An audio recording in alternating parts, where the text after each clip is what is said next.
Welcome to another Washaholic Wednesday, and in this video I'm going to share with you what you need to pay attention to when you're washing in cold weather. We're going to discuss temperature, wind chill, is it sunny, partly cloudy, or overcast, is it day or night, or do you have a hot or cold water machine?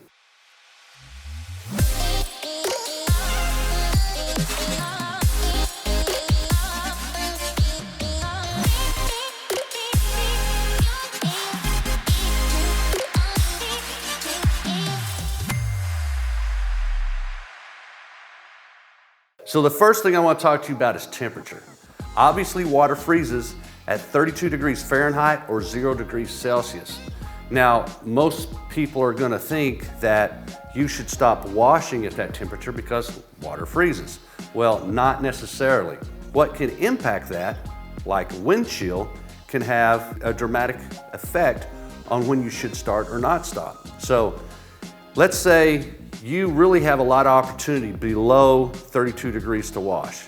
Now, when I go out, generally the rule of thumb for me is say 25 degrees, but there's other factors that come into that. Let's say you're washing on the ground or you're doing flat work. Well, the temperature of the ground is always warmer than 32 degrees. And I think, and I may be 100%, but if I remember right, the ground temperature is normally around 54 degrees. So, meaning if it's 32 degrees outside, you can go wash. Now, is it day or night when that happens? So if the sun is shining on the ground, it's going to be heated up and it will be warmer because of the radiant heat that's coming from the sun that heats the ground. So you could keep washing.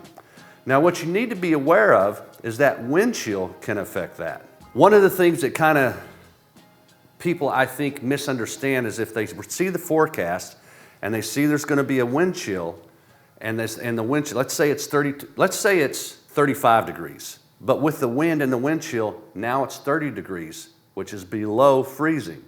Well, no, it's not, because the actual temperature is 35.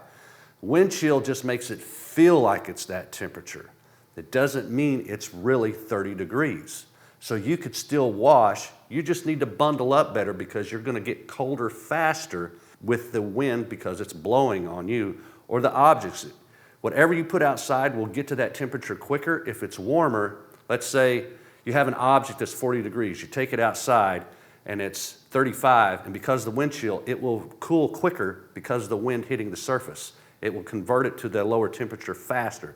That's what wind chill does. The other thing to consider is it sunny, partly cloudy, or overcast? So one of the things I watch for is like when I'm getting ready to start the day or go out to that night. Let's say that you have a temperature of 25 degrees to start your day, but it's going to be sunny. So you could actually go out and start washing at 25 degrees, but wash on the side or where the sun is shining first because the surface will heat up faster.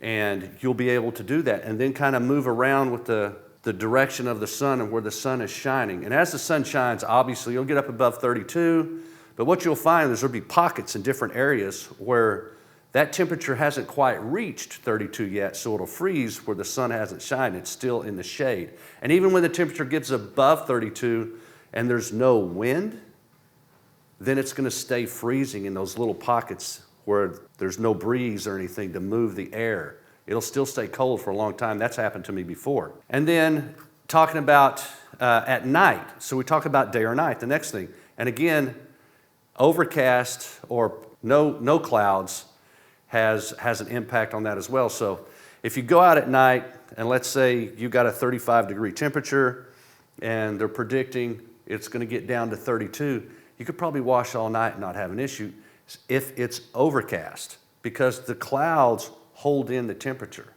and they keep the temperature from dropping really fast. Without that, the temperature bounces off and flows up into the atmosphere and escapes quicker, so you freeze quicker. And then humidity has to do with that as well. So if you have a really low humidity, it'll freeze real fast too, especially in higher altitudes. And where you're closer to sea level and much warmer temperatures with the higher humidity, it holds the temperature longer. That's another thing to consider. The last thing I want to share with you is, do you have a hot or cold water machine?